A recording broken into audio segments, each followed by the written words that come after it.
Fire, dark fire. Now, demons, it's your turn. Choose Death, you motherfuckers! Gets him every time.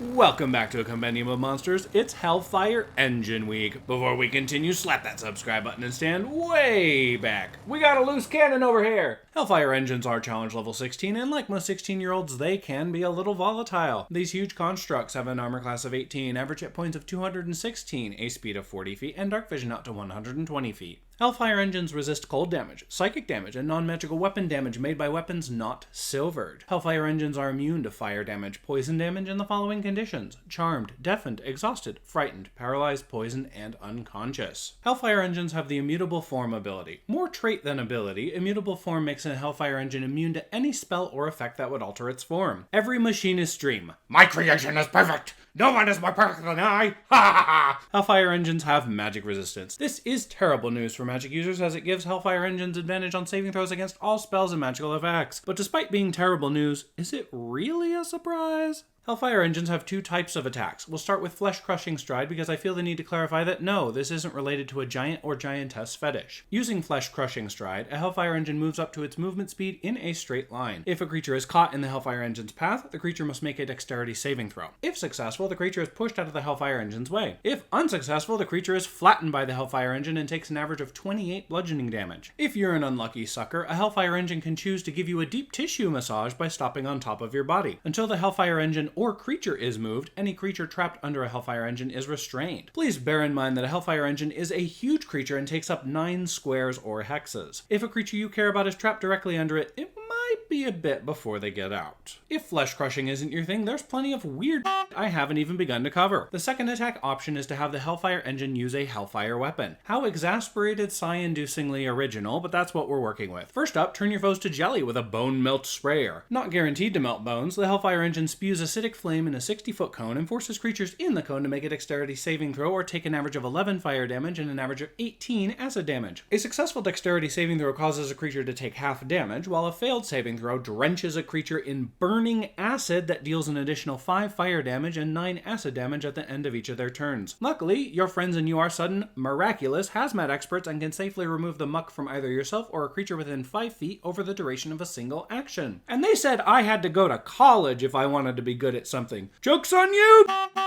To complement its bone-melting fun, Hellfire engines can use a Lightning Flail. On a successful hit, the target creature takes an average of 18 bludgeoning damage and an average of 22 lightning damage. 3 creatures of the Hellfire engine's choice within 30 feet of its target must also make dexterity saving throws or get shocked by an additional 22 lightning damage. Sure, you take half damage on a successful saving throw, but that's gotta hurt!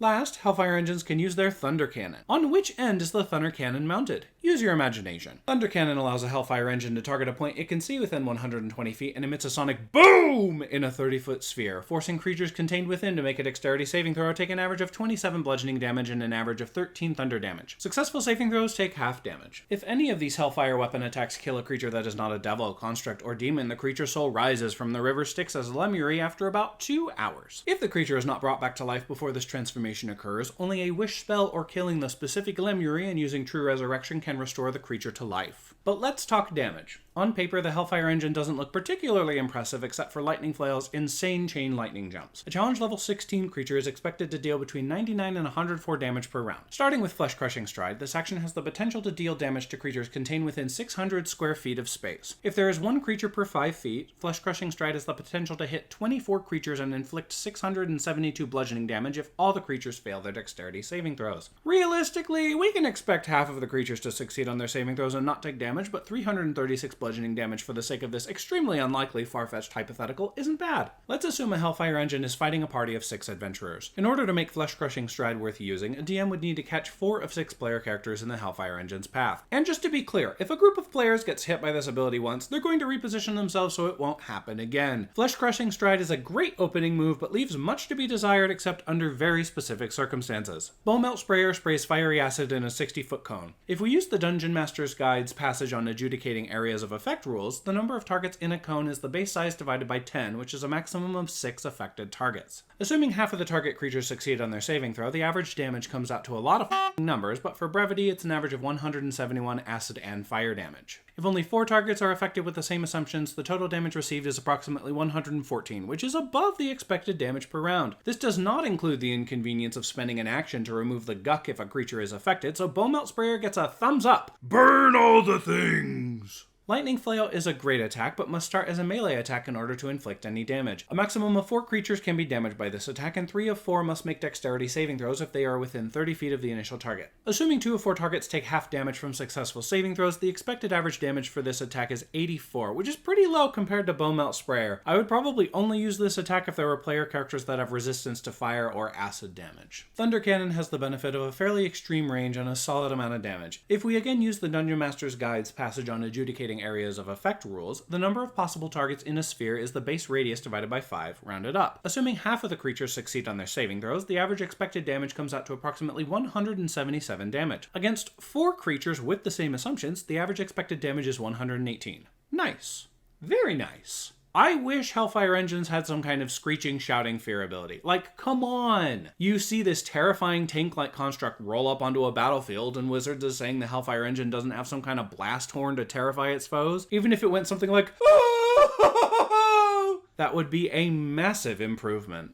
How does one construct a Hellfire Engine? Hellfire Engines are created from various parts magical and metal, but based on its armor class of 18, we can assume part of its composition is plate or plate equivalent armor. Advanced magic is likely responsible for the Hellfire Engine's sentience, and presumably the only reason it doesn't dissolve into a useless wreck while carrying the Bone Melt formula in its, hopefully, internal storage tank. Can you imagine if a Hellfire Engine carried a tank of Bone Melt liquid on its exterior? I'd focus every attack on that tank. Horizon Zero Dawn style. Story mode Terrorblast Arrows ain't got shit on me! Hellfire Engines are designed to wreak destruction on demonic incursions or mortal crusades. Obviously, the latter is preferred due to the Hellfire Engine's ability to convert mortal souls into Lemuri fodder. It's funny because the Hellfire Engine's flavor text suggests archdevils are looking for a way to convert demonic souls into Lemuries, but sweeties, come on. If you could do that, then the Blood War would end and the multiverse would be in a sorry state. It sounds like a great quest hook, though. Want your players to go fight a Hellfire Engine? Well, this one engine in particular suffers from a magical malfunction that's a 1 in a centillion chance to occur, but the Hellfire Engine can convert any souls into Lemuries. This has caused an uproar in the Blood War, and it's your job to be the hero and make it stop. But seriously, make that shit stop.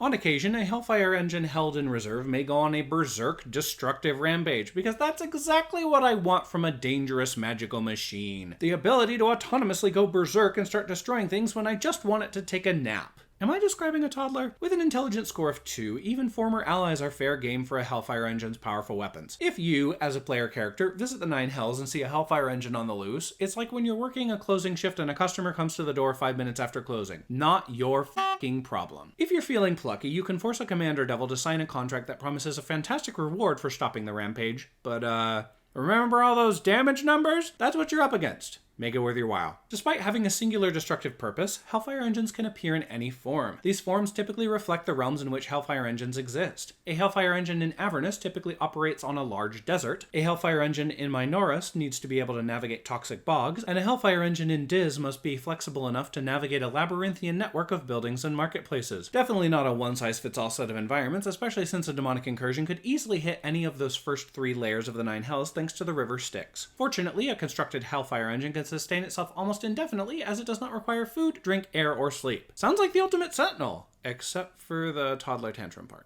Anyways, what do you think of Hellfire Engines? Let me know in the comments below. A special thank you to my incredible patrons. And thank you so much for watching. If you enjoyed this video, please hit that subscribe button, smash that like button, share my video on your Twitter, Facebook, or other social media, and make the leap to become one of my patrons on Patreon. I'll see you next time.